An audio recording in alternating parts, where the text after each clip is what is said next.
Olá pessoal, é vivendo e aprendendo, né? Eu acabei entrando pelo Instagram, pelo meu Instagram, ao invés de entrar pelo Instagram da igreja, mas vamos começar tudo de novo, tá bom? Me perdoem pela falha. Como eu disse, hoje eu vou estar testificando, falando das coisas preciosas e maravilhosas que Deus fez na minha vida. Bom, eu gostaria de convidar você para abrir a sua Bíblia comigo na carta que Paulo escreveu aos Romanos, no capítulo 10 e a partir do versículo 9. Bom, e já que eu dei essa mancada aí, comecei lá no meu Insta, ao invés de começar no da igreja, vou dar uma pausa aí para você conseguir direitinho aí sintonizar e convidar as outras pessoas também para estarem conosco, tá bom?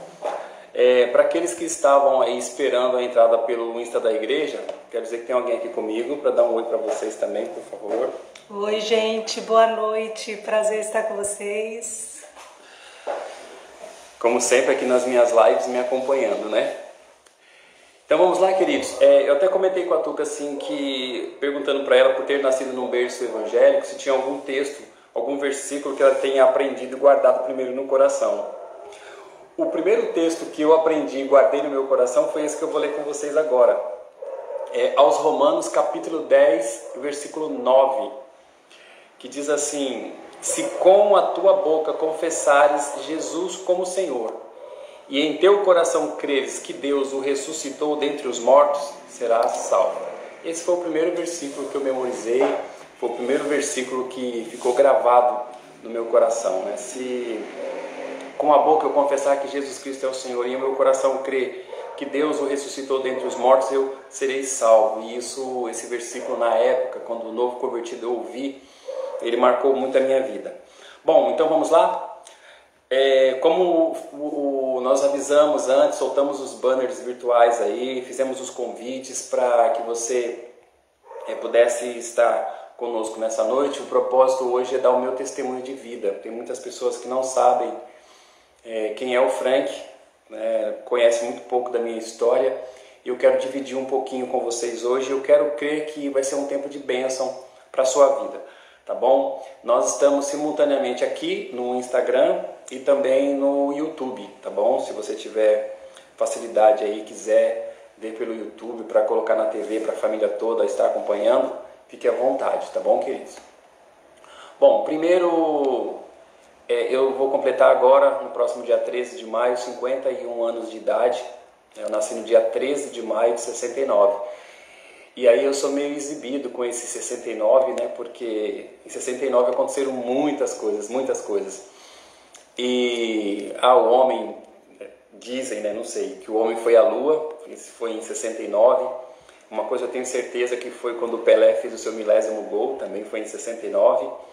Em 69 teve o maior encontro, o maior festival de rock do mundo, talvez por isso eu goste tanto de rock, né? Que foi o Woodstock, foi o maior show de rock do mundo, que tiveram ali algumas lendas, né? Como Janis Joplin, Jimi Hendrix. Então eu meio que fico um pouco meio exibido com o fato de ter nascido em 69. O dia foi dia 13 de maio. Dia 13 de maio também é um dia especial, porque é o dia que se comemora a abolição dos escravos, né? Foi quando a princesa, deu um branco, a Isabel, assinou, colocando ali então os escravos em liberdade. E enfim, e meu pai e minha mãe, na verdade, quando eles namoravam e acabaram aprontando, e minha mãe ficou grávida antes do casamento. Então quando meu pai e minha mãe se casaram, eu já estava ali fazendo parte da história deles, né? O que graças a Deus não aconteceu comigo. Eu, graças a Deus, soube esperar para depois do casamento, né? O meu nome também tem um fato interessante, eu gosto de contar esses detalhes, porque tem uma parte do meu nome que eu não gosto muito, né? Eu falo o nome completo. Meu nome é Frank Gervásio Duarte. E se eu ver alguma risadinha aí por causa do Gervásio, depois a gente conversa, tá bom? 13 de maio, dentro do catolicismo, é o dia de São Gervásio. E aí a minha avó, quando eu nasci, minha avó insistiu para o meu pai colocar o meu nome de Gervásio. Mas graças a Deus, meu pai gostava de leitura, assim como eu gosto também. E nas leituras dele ele encontrou lá um tal de um cowboy chamado Frank, né? Ainda mais legal, Frank com C-K-I-E. E aí ele resolveu colocar o meu nome de Frank, graças a Deus. E aí o sobrenome é Duarte, então eu posso abolir de vez em quando o Gervásio, coloco só Frank Duarte, tá tudo certo. Algumas pessoas não sabem também, mas eu tenho irmãos, né? Inclusive eu acredito que um ou outro possa estar agora acompanhando com a gente. São 3 irmãs e 2 irmãos. Eu tenho uma irmã, são 3 irmãos por parte só de pai, né? E éramos 4, né? Filhos do mesmo pai e da mesma mãe, mas eu acabei perdendo uma das minhas irmãs por conta da diabetes. A Regina, ela já partiu, está no Senhor. E hoje eu tenho, por parte de pai e mãe, a Rosita e a Márcia. E por parte de pai, o Júnior, o Rony e a Rose. Rosimar, que está provavelmente ouvindo a gente, assistindo a gente aí também, tá bom? Então, essa é a composição da minha família, né? No caso, hoje minha família é minha esposa e minhas filhas, mas de onde eu vim, minha origem, né? Na minha infância eu tive muitos problemas por conta de conflitos familiares, né? Meus pais, eles tiveram muitos problemas, acabaram por se separar, né, quando eu era ainda adolescente, mas eu vi muita briga dentro de casa, muita confusão. Eu vi muitas vezes meu pai perdendo a paciência, perdendo a cabeça e espancando a minha mãe na minha frente. Então eu tive uma infância muito complicada. E meu pai, ele se envolveu de maneira muito séria com o espiritismo, né? Então eu via algumas coisas em casa terríveis, coisas terríveis por conta desse envolvimento do meu pai com o espiritismo pesado, né? E até mesmo do meu pai receber espíritos e coisas assim complicadas que não convém ficar falando aqui também, mesmo porque não vale a pena, né? Então a minha infância foi uma infância um pouco complicada nesse sentido. Uma outra coisa também é assim, a influência. Meus pais, como eu disse, meu pai gostava muito de ler, minha mãe também. Meu pai era mais as revistinhas de faroeste, minha mãe aquelas fotonovelas, e isso acabou me influenciando a gostar de ler também. E em relação à música, minha mãe, ela gostava muito de Rolling Stones, Elvis, os Beatles, The Monkees. Ela ouvia o rock and roll, né? E isso acabou me influenciando também. O fato de eu gostar tanto de rock, inclusive aqui atrás de mim hoje está aí em homenagem ao Third Day.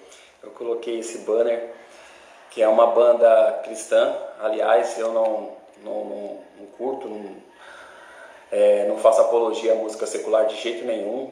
Ouço muito, vou até falar, perguntaram para mim esses dias, dicas de música, do que eu ouço. Eu vou mostrar algumas coisas para vocês aqui hoje também. Desde daquela adoração mais chão, até aquele rock mais pesado. Tudo que eu tenho em casa, tudo que eu ouço no meu carro é evangélico, né, cristão. Então, mas a influência do rock, de gostar tanto do rock, foi por conta da minha mãe, a culpa é dela, né? E para quem não sabe, o meu pai, ele, antes de partir, porque meus pais, eles já morreram, né? Meu pai e minha mãe, eles faleceram. O meu pai, uma semana antes de partir, ele teve uma parada cardíaca, ele esteve na minha casa, foi ali levar uma passagem que ele ganhou, não convém contar toda a história aqui também, não dá tempo para isso. E naquela semana, o meu pai entregou a vida para Jesus, né? E alguns dias depois, ele teve uma parada cardíaca e morreu. E eu creio que ele está nos braços do Pai. E a minha mãe também não foi diferente. A minha mãe teve um problema muito sério com o alcoolismo, por conta das decepções que ela teve, se separou do meu pai, ou meu pai se separou dela e foi morar com outra pessoa que também era um alcoólatra, que acabou morrendo por conta disso. E depois a minha mãe acabou se envolvendo com outra pessoa que tinha o mesmo problema. Então minha mãe passou por muitas frustrações, por muitas decepções no dia a dia, na sua vida amorosa. E acabou também falecendo, mas a gente pôde falar do amor de Deus para ela, pôde entregar a vida dela para o Senhor Jesus. Então eu tenho a convicção de que meus pais estão no Senhor, né? Mas meu pai e minha mãe já faleceram, isso já tem um bom tempo. Meu pai, inclusive, ele faleceu com menos de 50, ele estava 46 anos, se não me falha a memória, quando meu pai faleceu, né? Então essa é um pouquinho da minha história de família. Tive alguns traumas também por conta dessas brigas, dessas questões familiares. E um dos episódios que mais, assim, desses episódios que marcaram, o que mais marcou a minha vida foi quando meu pai, em um dado momento, ele surtou, ele estava assistindo TV, estava eu e ele no quarto, inclusive, só nós dois. E eu me lembro como se fosse hoje, nós estávamos assistindo o programa do Silvio Santos, era num domingo. E ele estava só de bermuda na cama, assistindo televisão, eu do lado dele, ele pegou e simplesmente levantou e pediu para eu ir buscar um isqueiro para ele.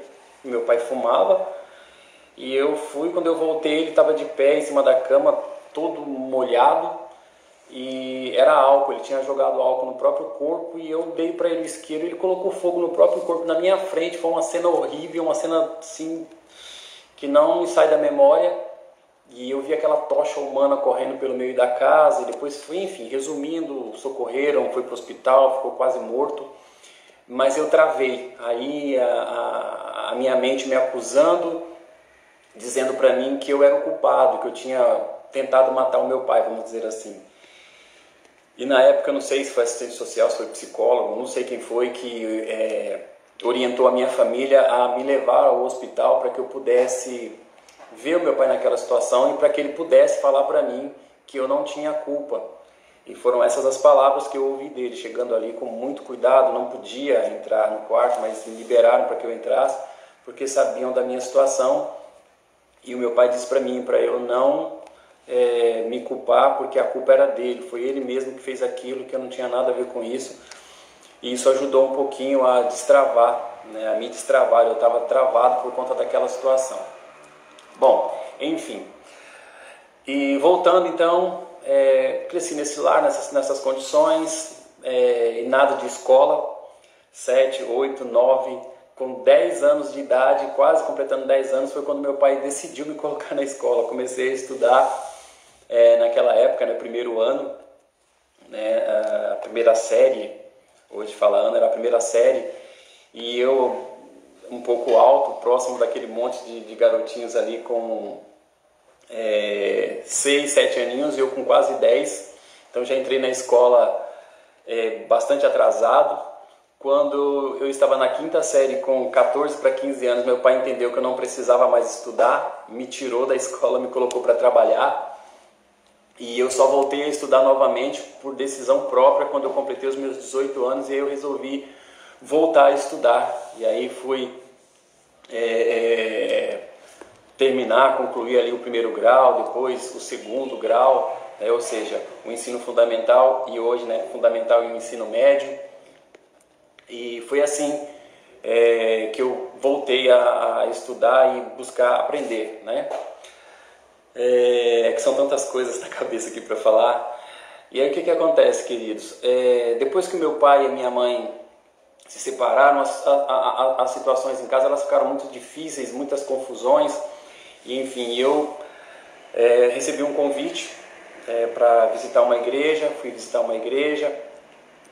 Tive um primeiro contato ali com Deus, mas meu pai ficou sabendo e me proibiu, falou que não era para eu ir para a igreja evangélica, para a igreja dos crentes, né, que aquilo não era lugar para mim. Mas ali o Senhor Deus já começou a tratar comigo, né, e enfim.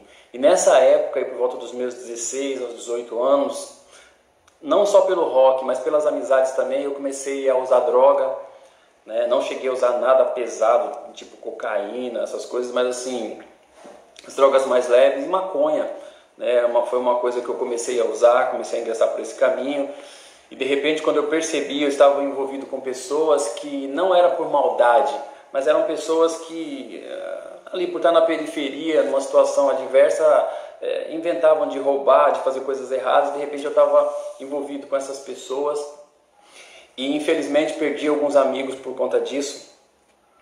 A maioria sabe, eu morava ali no Jardim São Luís, e perdi alguns amigos, infelizmente, por conta disso.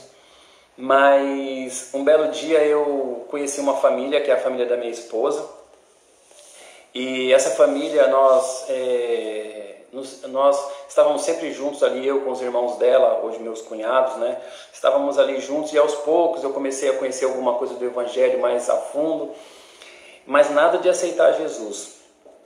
E um belo dia, isso eu acho que foi em 89, isso mesmo, 89, 88, 89, eu tinha uma moto e eu peguei essa moto, fui jogar bola e bati com essa moto, caí, sofri um acidente gravíssimo, fui parar no hospital e ali eles descobriram que eu estava com derrame pleural. O que é isso? Meu pulmão furou, meu pulmão do lado direito, ele perfurou por dentro e os médicos não perceberam isso. Fiquei uma semana ali em observação, me mandaram para casa e a situação se agravou. Quando eu voltei para o hospital, eles descobriram que eu estava com esse problema, meu pulmão estava furado. Mas tem um detalhe interessante aí. Alguns dias antes eu tinha ido na igreja e fui assistir um culto na Assembleia de Deus, no Parque Santo Antônio.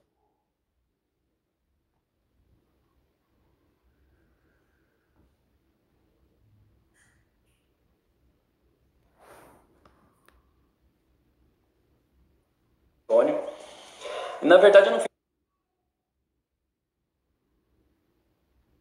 para assistir o culto, eu fui ali com meu cunhado, que na época estava desviado, meu cunhado hoje que é servo de Deus, Daniel, e ele estava afastado da igreja, a gente estava curtindo rock juntos, me lembro, nós tínhamos, para quem não sabe, eu tinha um cabelo comprido, né?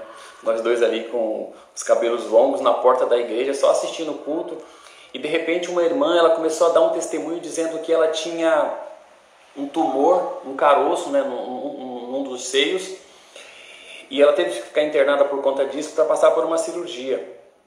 E ela disse que, ela contando o testemunho, eu na porta da igreja com meu cunhado olhando, eu não entrei, eu fiquei na porta da igreja, e ela deu um testemunho dizendo que de madrugada o quarto dela foi todo iluminado e que alguns homens de branco entraram e fizeram a cirurgia dela. E a igreja começou a glorificar a Deus, e eu olhei para o meu cunhado e falei assim, só falta o pessoal falar que é anjo, sendo que foram os plantonistas e tal, e ele falou assim, não brinca com isso não, você está brincando com coisa de Deus e tal. Eu falei, não estou brincando, eu acho que é isso mesmo. E aí, resumindo, os irmãos ali glorificando a Deus, e aí ela continuou o testemunho dizendo que aí de manhã os médicos entraram para conversar com ela, para fazer a cirurgia, e ela disse, não, mas eu já fui operada. E os médicos falaram, não, a gente vai te operar agora. Ela falou, não, vocês vieram aqui de madrugada e me operaram. Tinha inclusive um de branco que ficou olhando bastante, coordenando tudo, né? E resumindo, eles foram examinar e realmente não tinha mais caroço. Ela tinha sido milagrosamente operada, né, pelo Senhor. E todo mundo glorificando a Deus. E eu saí dali da porta da igreja naquele dia meio que rindo, meio que não acreditando. E aí o que aconteceu, queridos? Passado um tempo, sofri esse acidente e tal. E aí ali no hospital, os médicos tentaram resolver a situação, não dava, me tiraram do hospital Piratininga, me mandaram para o hospital São Paulo.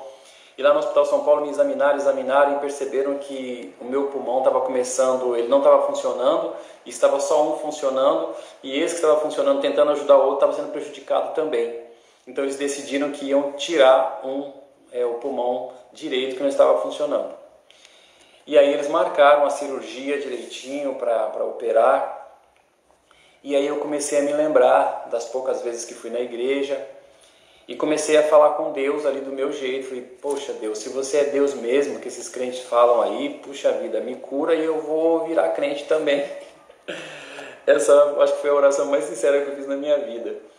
E aí o que aconteceu? Eles marcaram a cirurgia e tal. Aí no dia da cirurgia, aquela história, tem que ficar em jejum, aguardar. E eu fiquei ali aguardando e de repente entra lá a nutricionista, a enfermeira, alguém, né, entrou no quarto lá com o meu café da manhã ali e tal. E eu falei que eu não podia, porque eu ia ser operado. Só um detalhezinho, querido, nesse período que eu fiquei internado, até esse dia que iriam fazer a cirurgia, aconteceram muitas coisas, tá? Aos poucos eu fui perdendo os movimentos, de repente eu perdi a fala, eu não conseguia mais falar. Às vezes eles me colocavam numa cadeira lá para tomar banho, ligavam o chuveiro e me deixavam lá, me esqueciam lá. Foi naquela época, né, em que explodiu a questão da AIDS. Algumas pessoas achavam que eu era um aidético, tão magro que eu fiquei, e continuo magro, né, mas enfim. Com 46, 48 quilos mais ou menos, um garoto de 18, 19 anos. E aí quando chegou esse dia em que a enfermeira veio lá trazer, a nutricionista veio trazer o alimento para mim, eu falei que, ela falou assim, não, a sua cirurgia foi cancelada porque aconteceu um acidente grave aqui próximo e o médico que ia fazer a sua cirurgia, ele foi deslocado para fazer esses atendimentos. Olha só, queridos, que interessante. Aí marcou minha cirurgia uns dias mais para frente, tipo assim, já está morrendo mesmo, espera mais um pouco. E aí foi quando Deus agiu, porque o pulmão que estava murcho, né, colocava lá a chapa do pulmão, né, o raio-x, naquela televisãozinha que tinha na época, hoje não tem mais isso, né? Um lado estava branco, um lado estava preto. Aquele lado que estava preto era o lado que estava funcionando. E o lado que estava branco, ou seja, o pulmão estava... eu tive um derrame pleural, ou seja, não funcionava. E aí, enfim, passaram-se esses dias, aí veio o dia da cirurgia, meu pai teve que assinar um documento, eu era menor de idade, então, enfim, os riscos, né? O médico falou, olha, daqui para frente nunca mais sorvete, nunca mais praia, nada disso, você vai ter um pulmão só. E resumindo, eu estava me preparando para isso. Chegou o belo dia, o doutor me colocou lá na cadeira de roda, vamos lá para a sala de cirurgia, no meio do caminho pega o raio-x, vamos fazer um raio-x, fizeram o raio-x, colocou o raio-x lá, queridos, os dois pretinhos. E eu respirava, e quando eu respirava só levantava um dos lados. E eu ali deitado eles me colocaram na maca, e quando eu deitei na maca, quando ele trouxe o raio-x, eu vi que os dois lados estavam pretos, eu enchi o pulmão, os dois encheram para a glória do Senhor Jesus, né, queridos?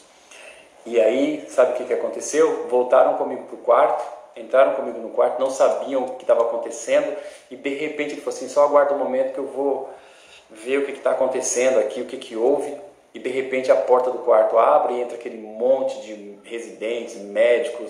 E o que me veio à mente? A cena daquela mulher dando testemunho de que no dia que ela foi operada entraram um monte de homens de branco e fizeram a cirurgia dela. Quando aquele monte de residentes, de enfermeiros, de médicos começaram a entrar no meu quarto, todos de branco, foi o que me veio à mente. Falei, puxa vida. E isso já era o suficiente para eu sair daquele hospital ali. Né, tinha um dreno, cortaram o dreno, me mandaram para casa. Era o suficiente para eu sair dali e entregar minha vida para Jesus, mas não foi o que aconteceu. Isso foi no final de 88 para 89. Não foi o que aconteceu. Eu voltei para minha casa, teve o tempo de recuperação e tal. E isso foi no final do ano. Aí passou janeiro, em fevereiro daquele ano veio o carnaval. Festa de carnaval, eu não gostava de carnaval, o meu negócio era rock, mas tinham amigos e eu gostava dos meus amigos. E naquele ano a escola de samba que eles apoiavam ganhou. E aí eles fizeram um grande churrasco, festa ali e tal, num domingo. E eles me convidaram. E eu fui para aquela festa, tinha acabado de sair dessa cirurgia, tinha acabado de tirarem o dreno de mim. E eu fui lá, enchi a cara, bebi, né, fiquei muito bêbado. Mas nessa época eu já estava namorando, né, com a dona Tuca, que está aqui do meu lado. Ela estava afastada da igreja. E nós estávamos namorando. E naquele domingo, eu estava muito bêbado, mal, fui para casa, deitei ali na cama, bêbado, não conseguia nem... Enfim, e aí ela chegou. Chegou lá, cadê o Frank e tal? Minha irmã falou, o Frank? Tá lá, ó. Tá lá bêbado no quarto dele lá, encheu a cara, parece que nem saiu de uma situação tão terrível, tá lá na cama. E ela entrou no quarto e eu lá com a maior vergonha do mundo. Me lembro também como se fosse hoje, todo envergonhado. E ela falou um monte para mim, falou, poxa vida, você saiu de uma situação assim, assim. E eu falei para ela assim, olha, é o seguinte, eu quero ir para a igreja. Você me leva para a igreja? Ela falou, vamos. Enfim. E eu sei que eu levantei, tomei um banho ali meia boca. E ela foi comigo para a igreja. Ela praticamente me levou mesmo para a igreja porque eu estava bêbado. Cheguei na igreja e era aquela coisa, homem de um lado, mulher do outro. Entrei na igreja, sentei ali e como eu gosto de dizer sempre, não sei quem pregou, não sei quem cantou, não sei qual foi o tema da ministração. Eu só queria ouvir uma coisa, eu só queria ouvir no final daquele culto o pastor, o dirigente, o pregador, seja lá quem estava ali dirigindo o culto, dizer, tem alguém aqui que quer entregar a vida para Jesus? Eu só queria ouvir isso, queridos. E eu ouvi naquele dia. Aquele dia alguém perguntou assim, tem alguém aqui hoje que quer entregar a vida para Jesus? Eu olhei para o rapaz que estava do meu lado e falei para ele, irmão, você me leva lá na frente? Ele falou, levo?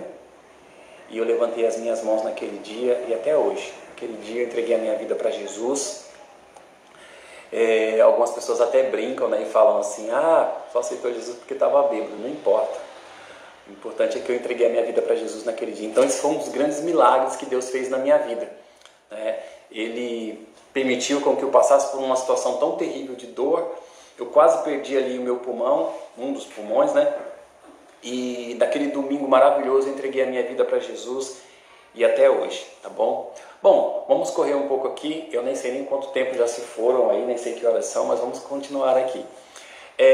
Queridos, depois disso eu tinha uma média de estava com 18 para 19 anos, entreguei a minha vida para Jesus, comecei a congregar ali na Assembleia de Deus, no Parque Santo Antônio.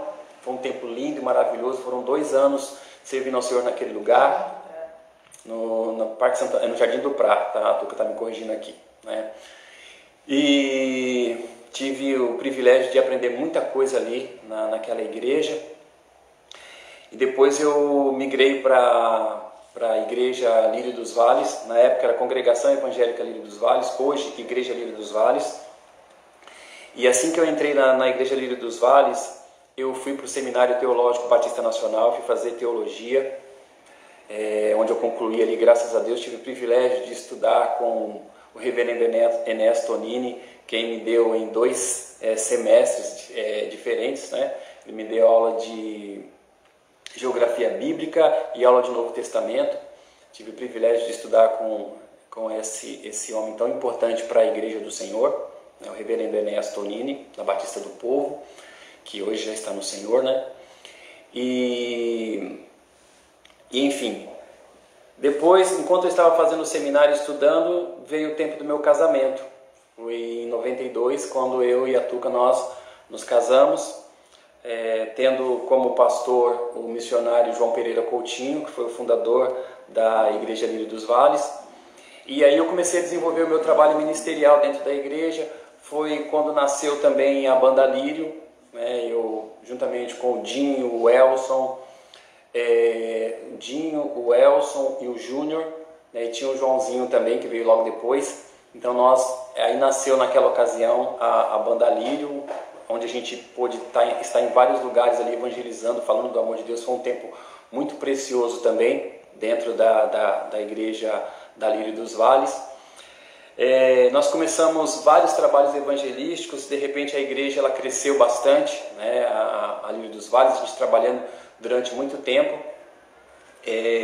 Em 96, no dia 7 de abril de 1996, o pastor Coutinho tomou a decisão de, dentro da visão do Senhor, de me ordenar a pastor. Então naquela ocasião eu fui ordenado então ali a pastor no dia 7 de abril de 1996. Ali começou o meu ministério pastoral. E dentro da Lírio dos Vales eu fiquei durante 26 anos. Foram 26 anos congregando dentro desta igreja, podendo contribuir, trabalhar, sendo abençoado pela igreja também. Pude presidir durante 2 mandatos o ministério dentro da igreja Lírio dos Vales, tá bom? Bom, deixa eu pular um pouquinho essa fase aqui agora e falar um pouquinho sobre aquilo que Deus me deu durante esse tempo, falando das formações. Então, eu fiz teologia no Seminário Teológico Batista Nacional. Depois eu fui para a faculdade e fiz marketing na Uniítalo. Depois disso eu fui fazer psicopedagogia na FATESP também, então tem essas formações. Algumas coisas que Deus deu ao longo desse ministério, nós temos, eu até trouxe aqui para mostrar para vocês algumas coisinhas, né, o que nasceram no decorrer desse tempo ministerial. Primeiro foi esse CD aqui, CD da banda Lírio, como eu falei para vocês aqui agora há pouco, né? Na sequência, dentro do ministério veio esse CD aqui, que é o Vivas de Júbilo, que nós fizemos junto com o núcleo de louvor da Lírio dos Vales aqui no Parque Figueira Grande. Depois disso, nasceu esse projeto que se chama O Coração Quebrantado, veio esse primeiro CD. Esse CD tem uma canção que se refere ao milagre que eu vou contar para vocês daqui a pouco. Depois veio esse também aqui do Coração Quebrantado, para que todos o adorem, né? E na literatura eu tive um desafio de fazer parte, né, da composição desse livro aqui, Capão Redondo, Palavras de Vida. Fui convidado pela nossa querida Helenice, que partiu na semana passada para o Senhor, né, uma pessoa que me incentivou muito. Depois disso veio o Alimentando a Vida com Vida, esse primeiro livro da trilogia Reflexos de Frank. Depois veio o Aquecendo-se sob o Sol da Justiça, e um que ficou só na rede social, que é Viajando nas Asas do Tempo também. Então são algumas coisas que Deus foi nos dando. Em 2011 nasceu o Chorai com os que choram, que eu vou falar daqui a pouco, a missão Chorai com os que choram. E no dia 18 de dezembro de 2016 nasceu a Comunidade Cristã Figueira, que é a igreja que eu tenho o privilégio de pastorear hoje, tá bom? Dando uma pausa aqui, eu estou falando em nome da igreja. Então eu gostaria que você pudesse agora também separar aí a sua oferta para você poder, de certa forma, contribuir, semear na obra do Senhor. Os canais que nós temos para ofertar e para dizimar estão lá na Igreja Digital. Você entra lá, Comunidade Cristã Figueira, na Igreja Digital, você vai ter lá os canais, tem um local que está escrito lá, doações. Você clica lá, ele vai abrir o linkzinho lá do PagSeguro, ou vai aparecer o número da conta. Ou, se você quiser, você pode vir à igreja nos nossos dias de culto online. Assim que terminar o culto, vai ter alguém na porta da igreja para te receber também e poder levar a sua oferta à casa do tesouro, tá bom? Se você puder segurar na sua mão aí, eu quero orar com você, literalmente, para que Deus realmente continue abençoando a sua semeadura. Amém, querido? Pai, nesse momento eu quero te agradecer e te louvar pelo privilégio de poder ser mordomo na tua casa, de exercer a mordomia, de poder, Senhor Deus, como hoje eu pude ter o privilégio de entregar o meu dízimo. Que assim seja, Pai, que o Senhor possa olhar para cada uma dessas vidas que tem olhado, Senhor Deus, para a tua igreja com carinho, que tem olhado com gratidão e com amor, por saber que o Senhor tem sido o pastor desse rebanho, por saber que o Senhor tem sido a cabeça desse corpo, que o Senhor tem sido o mestre dessa sala de aula, Pai. Que o teu nome venha a ser louvado, glorificado na vida de cada um dos teus filhos, que tem entendido a importância da lei da semeadura. Coloco essa oferta diante da tua presença e peço a tua bênção em nome de Jesus. Amém. Amém, querido? Se resta ainda alguma dúvida, que você possa entrar em contato conosco, nós vamos te direcionar a melhor maneira possível de você continuar contribuindo com essa obra. Nós só uma pausa ainda. 20 minutos. Bom, eu tenho mais 20 minutos. Então vamos para o testemunho que eu acredito que a maioria das pessoas querem estar ouvindo. Que foi o que ocorreu no dia 19 e 20, porque foi na madrugada, né? Dia 19 e 20 de março de 2011. Queridos, eu tinha saído de uma consulta médica uma semana, e o médico, ele me examinando, falou que estava tudo bem. Quando eu estava saindo, eu falei para ele: doutor, tem um carocinho aqui no meu pé esquerdo. Ele falou: o senhor pode dar uma olhada? Ele deu uma olhada e falou: isso aí é um cisto. Você deve ter jogando bola, enfim, criou aí um cisto e tal. Mas ele falou assim: não tem problema nenhum, um excesso de líquido. E aí ele me prescreveu uma medicação, uma injeção, e junto com isso eu precisei tomar um remédio chamado Biprofenid, que é um anti-inflamatório. Então isso ocorreu numa quarta e numa quinta. Na sexta-feira eu amanheci, no dia 19 de março, dia 18, na sexta-feira, amanheci soluçando muito e passei o dia todo soluçando. No dia 19, um sábado, pela manhã, ou seja, como eu passei o dia e a noite soluçando, de manhã eu pedi socorro. E um irmão, que eu acredito que deve estar até aí assistindo a gente agora também, que é o Marcelo, ele me socorreu, me levou ao hospital, chegou ali, me examinaram, e o médico falou assim: olha, tá tudo bem, é um soluço, tal, vim para casa. Continuei soluçando, e aí começou a doer muito, o peito doer demais, e a noite intensificou, e aí eu pedi socorro novamente. Um outro irmão que está aí também provavelmente nos assistindo, o Audálio, me levou, só um minuto, me levou disse que eu troquei aqui, foi o Audálio de manhã e o Marcelo à noite. Bom, a ordem dos fatores não altera aí o milagre, mas vamos lá. E ele me levou no hospital, tal, e o médico examinou e viu que eu estava com muita dor e entendeu que era melhor eu ficar ali em observação.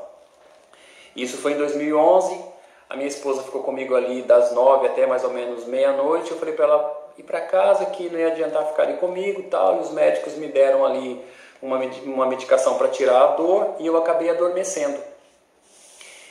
E por volta de 6 horas da manhã, entre 5 e 6 horas da manhã, eu acordei, né, com muita dor no peito ainda e com ânsia. E ali eu pedi socorro e chamei a enfermeira, ela veio com um saquinho. Quando ela trouxe o saquinho, eu coloquei para fora só sangue. e ali eu apaguei. E daí para frente, nesse período eu não sei assim contar com muito detalhe, porque eu entrei em coma. E a minha esposa atendeu o telefone em casa e alguém do Hospital Santa Paula, ligou para ela e disse assim: vem para cá porque o seu marido está em um estado gravíssimo. E a Tuca correu lá para o hospital. Chegando lá, ela fala que ela viu uma cena de filme de terror, que era sangue para todo lado, e eles com desfibrilador em cima de mim, tentando me trazer, e vieram conversar com ela e falaram assim: a gente não sabe o que faz, porque ele não volta. Eles tentavam fazer uma endoscopia, não conseguia, porque era muito sangue. Para vocês terem ideia, querido, só não saiu sangue pelos meus olhos. Onde vocês imaginaram que estava saindo sangue pelo meu ouvido, pelo meu nariz. E eles entenderam ali que não dava para fazer mais nada.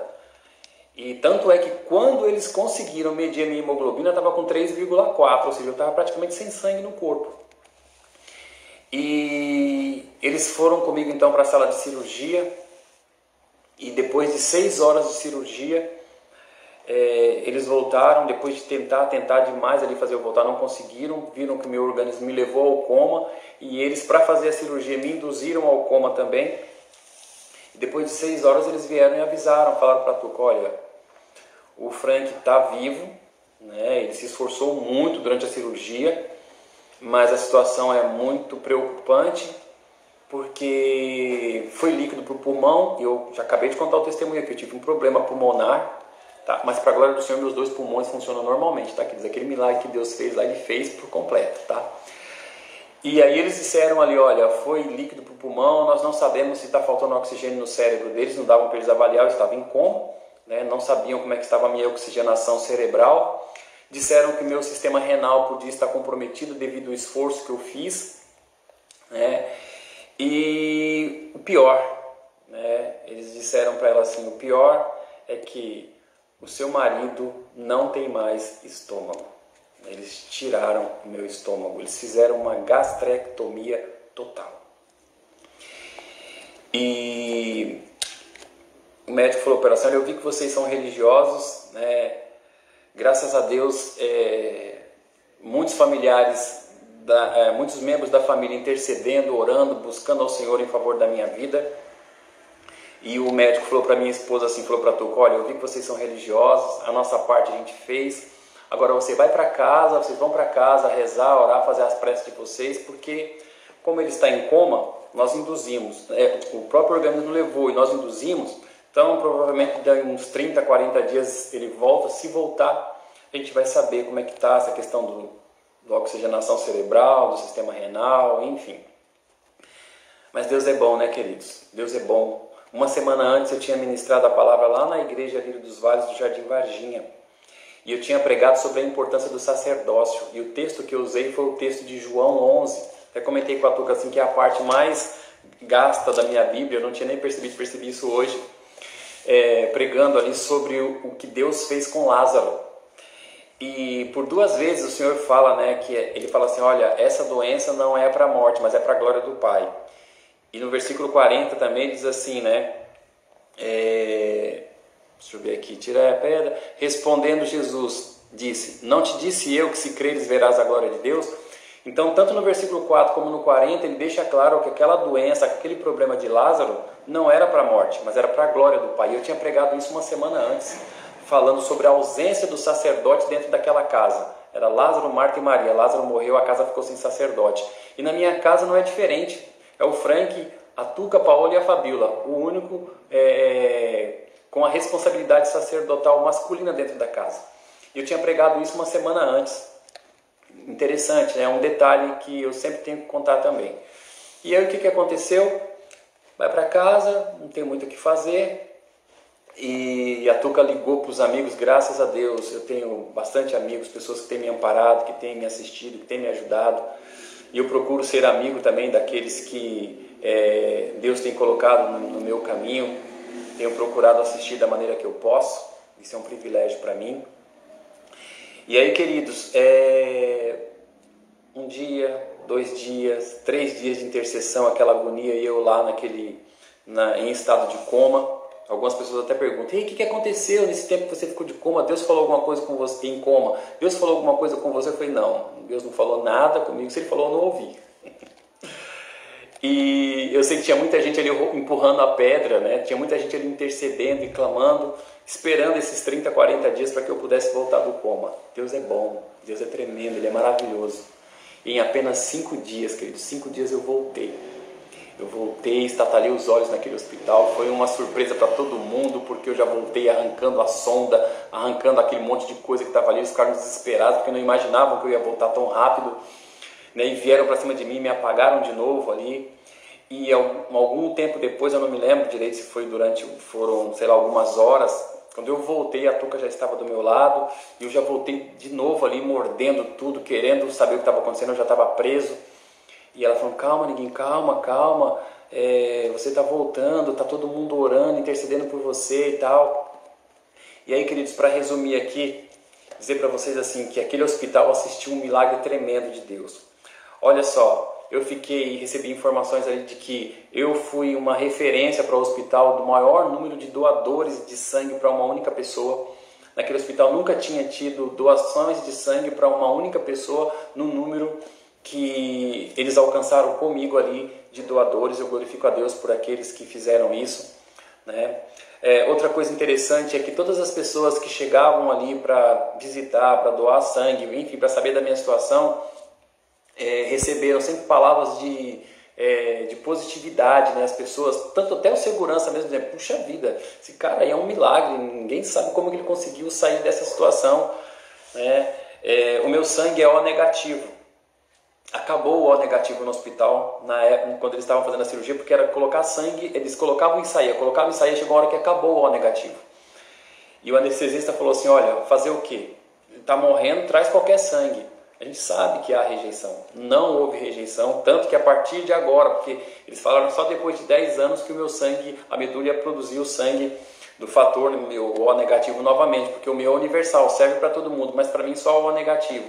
Não houve rejeição também, continuaram fazendo a cirurgia ali, para a glória do Senhor, tá bom? Havia a expectativa de que eu ficasse, já como eu voltei em 5 dias, que eu tivesse que ficar de 30 a 40 dias na UTI, né? No nono dia eu já fui para o quarto, e no 15º dia de tudo isso, quer dizer, eu estava na minha casa, para a honra, glória e louvor do nome do Senhor, amém?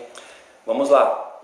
Eu sei que fica um monte de gente perguntando, mas e aí, não tem estômago? Você fez uma redução? Não, eu não tenho estômago, eu fiz uma gastrectomia total. Eles ligaram o meu esôfago direto ao intestino, ou seja, eu não tenho mesmo estômago. Saí do hospital com uma dieta. Qual que é a dieta? Pasta, né, massa, macarrão bem amassadinho, purê, bastante líquido e nada de carne, nem sonhar, nem pensar com isso. Mas não dá tempo para contar de todo o processo como foi aqui. Eu só posso dizer para vocês que eu como de tudo. Meu café da manhã é um café da manhã normal. Café com leite, pão com manteiga, ou pão com frios, enfim. O meu almoço é um almoço normal, como de qualquer um, arroz, feijão, carne, salada, não tem problema nenhum. Ou seja, a minha alimentação é uma alimentação igual à sua. A minha alimentação é normal. E a parte digestiva, como é que funciona? Normalmente também.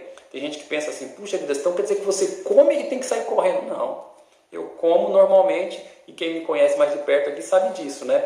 A minha alimentação é uma alimentação normal, mas como é que funciona isso? Com todo mundo é assim? Não sei. Eu só sei que comigo é porque Deus operou um milagre na minha vida. No dia 12 de maio de 2015, o Dr. Osmar, que é aquele que me acompanha até hoje, né? Fugiu o nome agora, quem cuida da parte gástrica, o gastro, né? Ele disse para mim no dia 12 de maio de 2015, ele falou, Frank, é o seguinte, olha, eu tinha acabado de chegar do Peru na ocasião, e no começo do ano eu tinha ido para a África. Ele falou, você foi para um lugar extremamente quente, está chegando de um lugar extremamente gelado, você está sempre no sertão, você come de tudo, e eu tinha dado de presente para ele esse livro aqui, né? Eu tinha entregue para ele esse livro de presente, né? O Alimentando a Vida com Vida. Ele falou, cara, eu vou fazer um negócio aqui, ó. Pegou, imprimiu lá, e falou assim, isso aqui é a sua alta permanente, o sistema diz para mim que você tem que ficar continuando comigo aqui de 3 em 3 meses. Mas a ética diz para mim que eu tenho que te dar alta. Então, vai viver sua vida. Se você quiser voltar aqui para trazer um outro livro para mim, que eu gostei muito daquele. Mas enfim, cara, vai viver sua vida. E no dia 12 de maio de 2015 eu tive alta permanente. Só um detalhezinho aqui, em 2015, no dia 31 de janeiro, eu precisei tirar minha vesícula também, né? E... quer rir um pouquinho? Eu digo para as pessoas que eu estou indo para o céu aos poucos, né? Foram os cabelos, aí foi o estômago, foi a vesícula, mas Deus é bom, por enquanto eu estou por aqui, né? Então, queridos, é assim que Deus faz, né? Quantos minutos eu tenho? Tem uns 10 minutos ainda, que maravilha.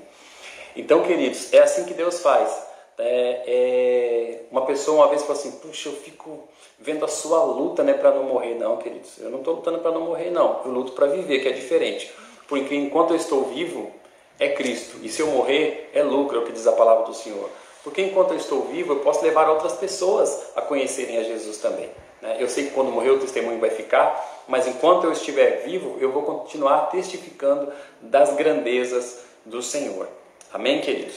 Então é isso, tá bom? Que você possa entender que o Deus que nós servimos é um Deus de milagre. Aquele milagre maravilhoso que ocorreu lá, quando o meu pulmão furou, o milagre tremendo e maravilhoso de aceitar a Jesus, o milagre tremendo e maravilhoso, mesmo tendo vivido uma situação tão adversa, tão complicada com a família, né? O milagre de, mesmo com o pulmão, mesmo perdendo o estômago, poder estar aqui testificando da grandeza de Deus, é porque realmente o Deus que nós servimos é um Deus grande, tremendo e maravilhoso. Amém? Parece-me que a Tuca quer falar alguma coisa, não? Ah, então tá bom. Ela sempre me corrige quando eu estou dando testemunho e fala, faltou isso, faltou aquilo. A verdade é que tem muita coisa para falar. Quer falar alguma coisa? Você quer falar? Se você quiser falar, acho que o povo quer. Oi, gente.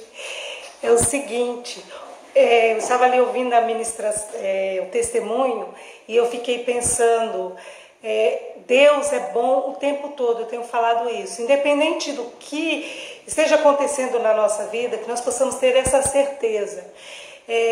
Eu gosto sempre de dizer para o Frank, quando ele está falando sobre o testemunho dele, que eu não fiquei ligando para muitas pessoas.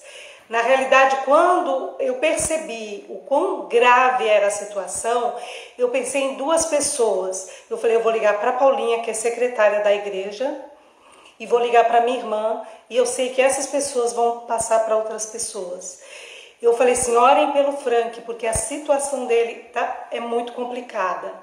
E eu sabia o quanto era complicada aquela situação, mas em todo o tempo o meu coração estava firmado em Deus. Eu tinha certeza do cuidado de Deus. E esse testemunho é propício para esse tempo, porque nós precisamos ter essa certeza do cuidado de Deus nas nossas vidas. Às vezes nós perdemos o equilíbrio, às vezes nós ficamos numa situação difícil porque nós deixamos de acreditar no poder de Deus. Então, independente de situações, independente de circunstâncias, Deus continua sendo bom. Eu gosto daquela passagem que fala assim que os discípulos no caminho de Emaús, Jesus tinha morrido, a situação estava muito complicada, mas aqueles dois iam falando de Jesus.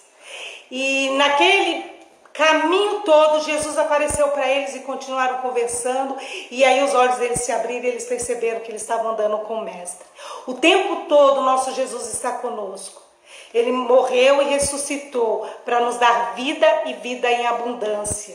E que esse testemunho do Frank possa ter tratado com você. Se você está afastado de Jesus, Ele continua sendo bom, Ele continua sendo Deus, Ele continua cuidando, não importa a circunstância. Que você possa se voltar para o Senhor. Se você está afastado, se você perdeu a fé, se você perdeu a esperança, acredite. Deus continua sendo Deus, Ele continua sendo bom, Ele continua tendo controle de todas as coisas.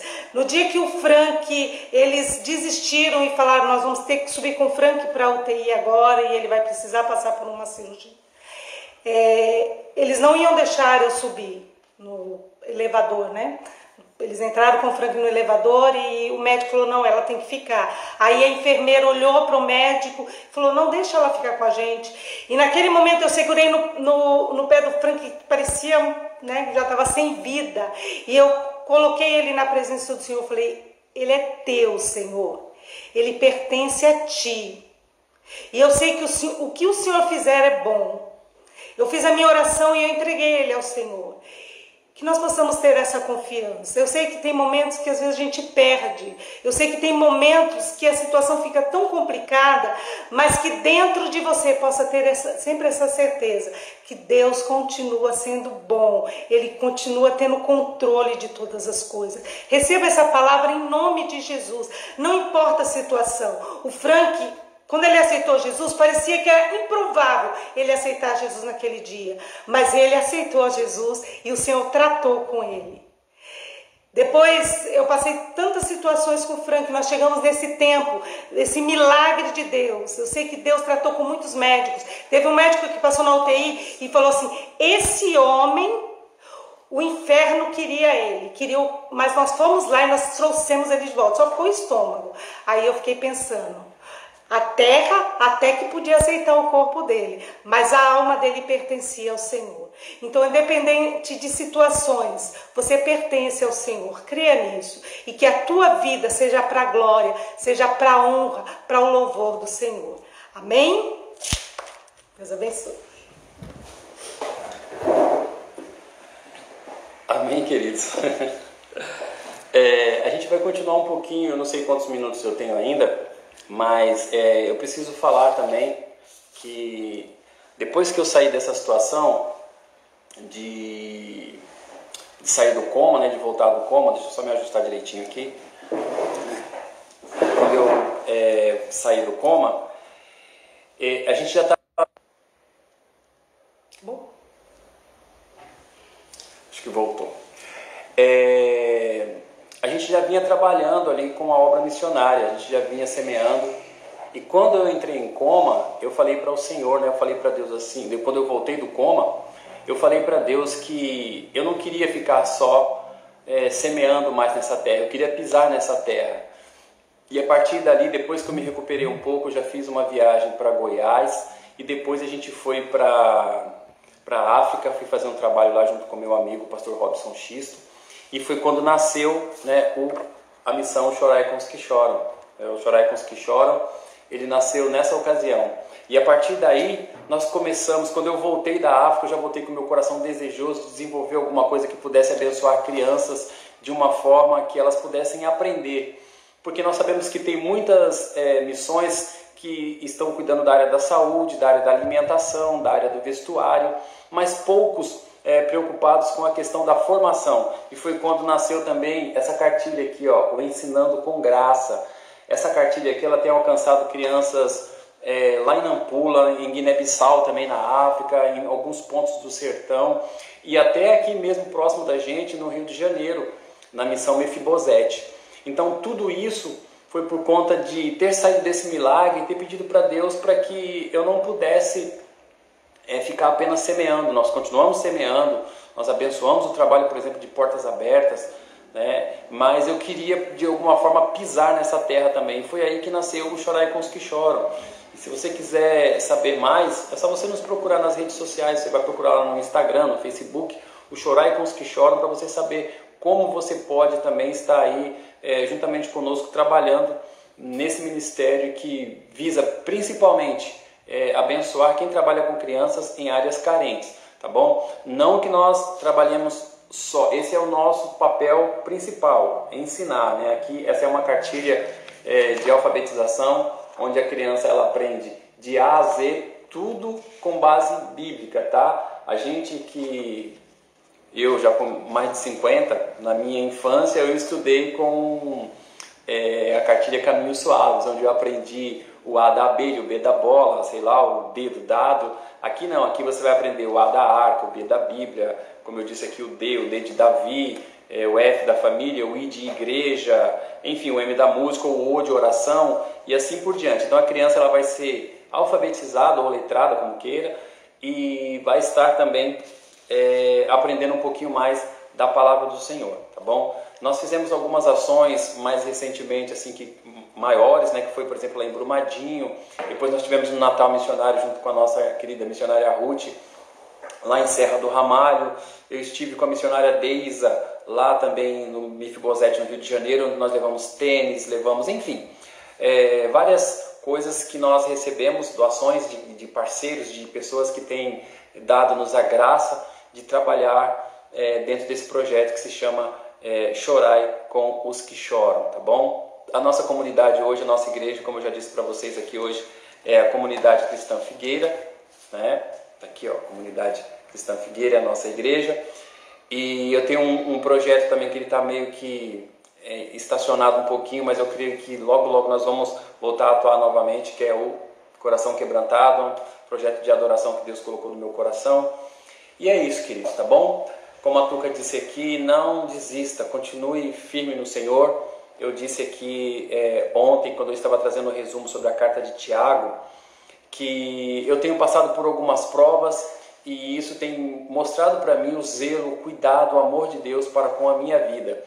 Eu tenho uma luta mais recente, que eu não tenho a audição desse lado, do lado direito, e tem um zumbido que ele fica aqui o tempo todo, 24 horas por dia, me incomodando, mas aqui o Espírito Santo de Deus ele vai me dando graça, vai me dando suporte, vai me dando, vai me fortalecendo, renovando as minhas forças a cada dia, para que eu continue glorificando o nome do Senhor, tá bom? Então, dentro desse testemunho que eu dei aqui hoje, tá? Da minha conversão, do problema lá com o derrame pleural, com a gastrectomia, eu poderia juntar tantas outras coisas, queridos, tantas outras coisas de livramentos que Deus me deu, de coisas que Deus fez assim, de forma extraordinária, para te motivar, para te incentivar a continuar firme no Senhor e saber que a nossa luta de agora, a nossa luta de hoje, ela é momentânea e ela não pode se comparar com a glória que há de se manifestar em nós. Eu sei de onde eu saí, eu sei de onde vim, eu sei os amigos que perdi na vida em que eu levava, eu sei de onde Deus me tirou. E por isso hoje, por maiores que sejam as angústias, por maiores que sejam as dores, eu consigo olhar um pouquinho para trás, como diz o salmista, e me lembrar de onde Deus me tirou. E muito mais que isso, saber para onde Ele vai me levar, aonde Ele vai, o que tem preparado para mim. A Bíblia fala que a nossa mente, o nosso coração não sabe o que Deus tem reservado para nós. Amém, queridos? Alguém perguntou aí sobre dicas, né, que eu falei que ia dar algumas dicas hoje. Bom, queridos, assim, na área, inclusive eu vou começar a ler um livro, eu estou terminando de ler um livro fantástico, lendo não, eu estou estudando, porque eu comecei a ler o livro e de repente eu percebi que eu precisava voltar em algumas coisas sobre a história de Paulo. E eu vou começar a ler esse livro aqui, uma dica que me deram, eu quero passar para você, ó, tá bom? O Evangelho Maltrapilho. Logo eu vou dar um resumo também sobre ele, eu comecei a ver, muito interessante, tá bom? Nesses dias, eu acredito que assim, a gente tem que continuar lendo a palavra, mas tem algumas coisas um pouco diferentes. E eu sempre falo para as pessoas que a gente precisa procurar coisas que realmente nos atraiam.